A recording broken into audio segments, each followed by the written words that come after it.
Have you ever wondered if getting new antenna for your DJI goggles is worth it? Or is stock good enough? Or do you really need something like the iFlight crystal? Stay tuned, we're going to cover it in this video.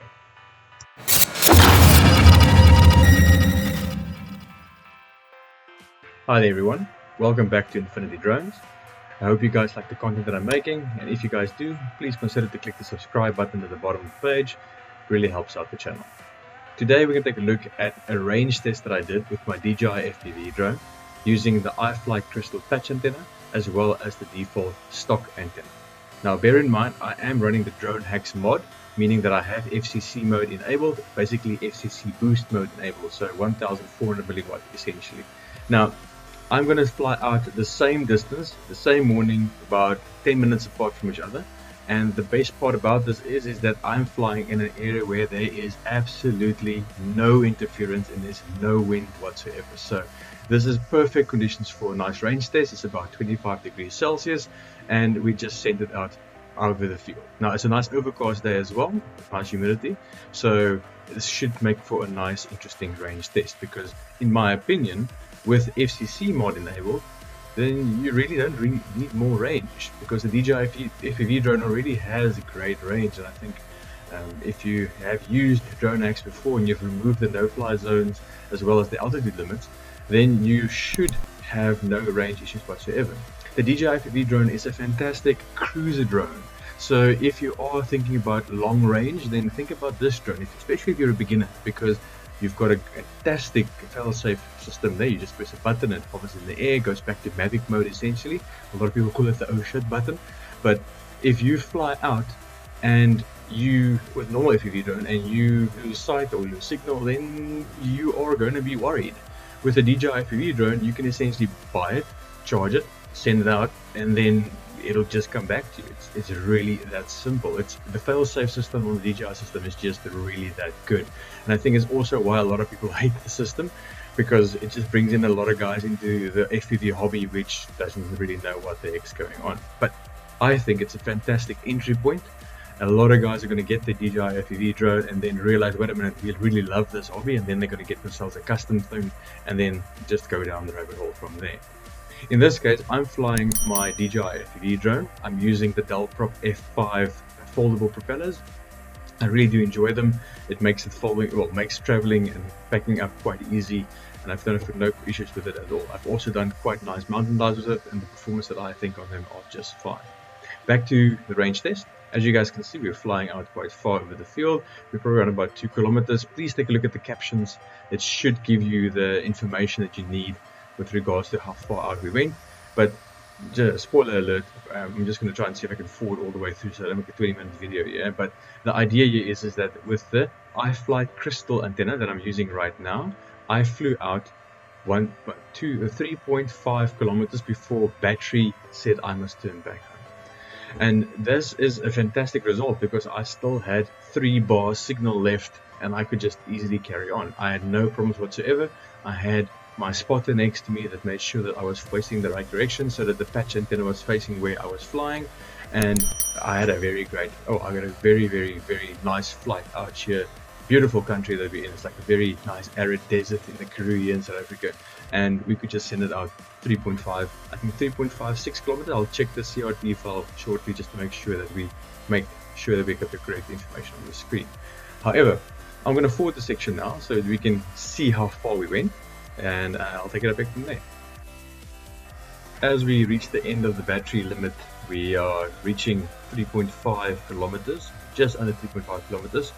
The signal just dropped to 3 bars, but return to home kicked in, and we are basically going to fly all the way back now. The altitude was quite high, as you guys can see, at 230 meters. It's very safe, there's nothing there, so no one needs to worry about that. But here's the thing, the drone flew perfectly fine.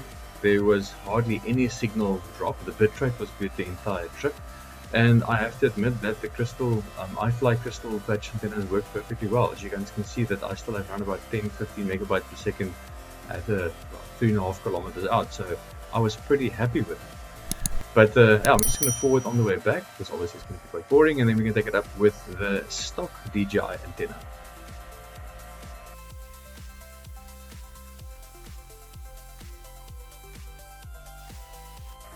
As we're about to land, you can see the drone going into automation mode. I will cancel it and then I will take over and land manually. As you guys can see, we're down to 19% and the drone's probably going to start auto landing pretty soon. Okay, let's just move on a little bit. The only thing I did now was change my antenna to the default stock antenna that came with the goggles. All I did, nothing else. Just put a fresh battery in, and now we're going to take off again and see how far we can get with the stock antenna. Unfortunately, DJI for some reason doesn't record the signal loss, the drone battery and the flight time in the SRT file, so all you guys have is pretty much my word for it. But we're going to fly all the way out again and make sure that we travel the same distance or the same flight path to see if we can get the most accurate description we can possibly get for the same flight characteristics. Okay, so in this case, once again, you guys can keep an eye on the megabits per second. It's nice 50, drops down to 30 every now and again, but the signal loss, well, GPS is around about 21 again, and our range is going to move quite nicely. So you can see the signal or bit rate going up or down. This is my spotter facing me in the right direction, making sure that I fly over the dam in front of us in the same direction, and the megabits per second is going to stay quite solid all the way through in the around about 25-35 range as far as I remember correctly. And yeah, just move the sticks in the correct place so that I can move into that place. So I should be flying over the dam and to the same hill in the rear of this dam to see if we can reach the same distance that we did previously. Remember, the only difference here is that the goggles have been taken off and the stock antenna has been put on, and I've put in a fresh battery, and I'm trying to aim for the same hill while I have my spotter helping me face my body in the right direction. That's why you guys can see that my megabits per second, they are slightly more over the place as I keep tripping my head while I'm flying. I have my spotter helping me out to put my head in the right direction. So every now and again you're going to see I'm going to go up all the way back up to almost 50 megabits per second, which really is impressive if you think about stock antenna. Now once again, just want to mention, I am using the Dronehacks mod, meaning that I do have FCC mode enabled, and that should give me 1400 milliwatt on my drone. So for you guys in the US, really think about the Dronehacks mod. It removes the altitude limits, so that means you can dive mountains. As you can see, I'm only about 140 meters up in the air, and my signal bars are still very good. I'm still on 4 bars, over 2 kilometers out. And also, since I don't have any altitude limits, if I want to go over 500 meters, I can. So many mountains or hills that you want to go fly is over that in any case. So guys, listen, while we're watching the video, if you guys like the content that I'm making, please consider to click the like button and click the subscribe button as well. It really helps out the channel grow, and I would really appreciate that. Guys, the links to the DJI FPV drone as well as the Dronehacks website will be in the link below.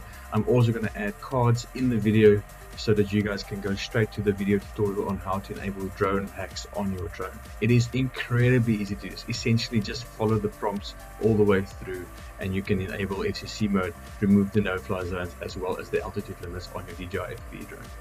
Once again guys, let's go back to the video. As you guys can see, we're now at 2,700 meters. I'm just going to forward quickly till where we lose signal or where we run out of battery, and we'll take it up from there. As you guys can see, we've already passed 3.7 kilometers, and that's where we lose signal. So essentially, we didn't lose signal, we were still at 4 bars, but the battery ran out. Now, this is a very interesting result, thinking about if my spotter did a slightly better job with the iFlight crystal, we probably would have had exactly the same distance, but technically, if you want to go on it, the stock antenna would actually give me better range right now. Like I said, it could be that my spotter could have just given me a slightly better direction, because at this range, a half a degree or 2 degrees could have made a big difference. But our height is very similar, our distance is very good, and as you can see, you don't really need the fanciest gear in the world or another $500 sorry, 1,000 Rand, South African rands, but $200 price tag on something that you need to upgrade if you don't really need to. The DJI or the Dronehacks mod, which is just 40 euros, really giving you a lot of value if you really think about it. So you can keep everything stock and you can just add the mod, get so much more value out of your drone. Now, as you guys can see, we've got 3.7 kilometers out of it. Could the Crystal iFlight do that? Easy. It's just the battery. Now remember, there are small differences between one battery and the second battery, and this one just got us a little bit further. But I did have 4 bars with the stock antenna, and I had 3 bars with the Crystal iFlight. Like I said, it is so close to fall at this distance because someone could have my spotter could have just helped me a little bit with maybe 2-3 degrees, and it would have made a difference with the patch antenna on the Crystal iFlight. But for the stock antenna, this is fantastic. This is a really good range to getting around over here. I've got to admit, the limiting factor is still the battery. It's not the antenna on your goggles. So if you've got good line of sight, you can really send this DJI FPV drone a long way out. Once again, guys, links to all the items that I'm talking about in this video will be in the description. Links to the DJI FPV drone, links to the Dronehacks website, as well as the tutorial on how to do it, step-by-step instruction manual. Essentially, all will be in the video description. I'll also add some cards during the video so you guys can just click for ease of use. By the way, guys, if you guys like the video that I've made and find it useful, please once again try to just share it with your friends and family and help the channel out by subscribing. I would really appreciate it. Thanks, guys.